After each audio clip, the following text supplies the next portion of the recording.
Bismillahirrahmanirrahim. Assalamualaikum warahmatullahi wabarakatuh.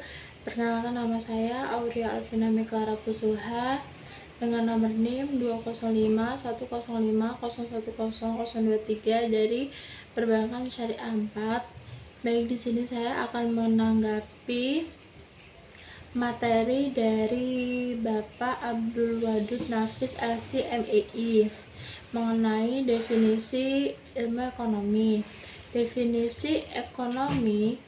Definisi ilmu ekonomi adalah ilmu yang mempelajari berbagai aktivitas perilaku manusia sosial, yaitu berupa kegiatan produksi, distribusi, serta konsumsi terhadap barang dan jasa. Istilah ekonomi berasal dari kata oikos yang berarti rumah tangga atau keluarga.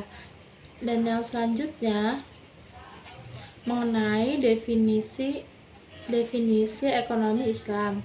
Ekonomi Islam adalah sebuah sistem ilmu pengetahuan yang menyoroti masalah tentang perekonomian, sama seperti konsep ekonomi konvensional lainnya. Dan hanya dalam sistem ekonomi ini nilai-nilai Islam menjadi landasan dan dasar dalam setiap aktivitasnya. Lalu di sini juga telah dijelaskan mengenai perbedaan antara ekonomi Islam, kapitalis, dan sosialis. Yakni menurut Islam. Menurut Islam, segala harta apapun bentuknya adalah pemberian dari Allah yang penggunaannya telah diatur menurut aturan-aturan Allah. Sedangkan menurut kapitalisme, yakni harta yang dikuasai penuh oleh seorang manusia. Dan yang terakhir, menurut sosialisme, yakni harta yang telah dikuasai oleh negara. Dan di sini juga telah dijelaskan oleh Bapak Abdul Wadud bahwasanya sumber hukum ekonomi Islam itu ada 4, diantaranya yakni Al-Quran, As-Sunnah, Al-Ijma, dan Al-Qiyas. Al-Quran di sini yakni sebagai sumber pokok bagi semua hukum Islam yang telah menjelaskan dasar-dasar hukum, seperti memerintahkan kepada manusia agar memenuhi janji perikatan dan menegaskan halalnya jual beli beserta haramnya riba. Banyak ayat yang menyebutkan berbagai macam kebutuhan. Yang kedua yakni As-Sunnah. As-Sunnah merupakan sumber hukum kedua yang setelah Al-Quran, dan dasar pokok As-Sunnah yakni sebagai sumber hukum. Dan yang selanjutnya yakni Al-Ijma.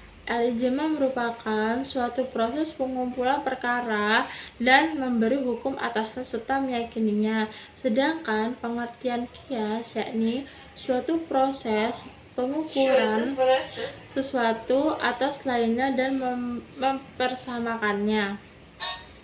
Di sini juga beliau menjelaskan mengenai dasar-dasar ekonomi Islam. Sistem ekonomi Islam dengan 5 asas utama, yaitu kepemilikan, keseimbangan, keadilan, kebebasan, dan kebersamaan dalam pemerataan kesejahteraannya. Ekonomi nampak mempertahankan keseimbangan antara hak-hak ekonomi secara individu dan sekaligus melindungi hak-hak ekonomi secara sosial. Prinsip yang selanjutnya yakni membahas mengenai prinsip-prinsip ekonomi yang bebas dari maisir, ngoror, dan riba. Berikut pengertian di antara ketiganya.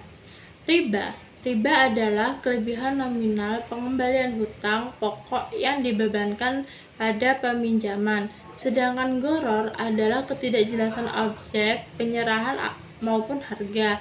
Keduanya berbeda dengan maisir, yakni suatu permainan adu keberuntungan atau judi di mana pemenang yang mendapatkan keuntungan dari peserta lainnya.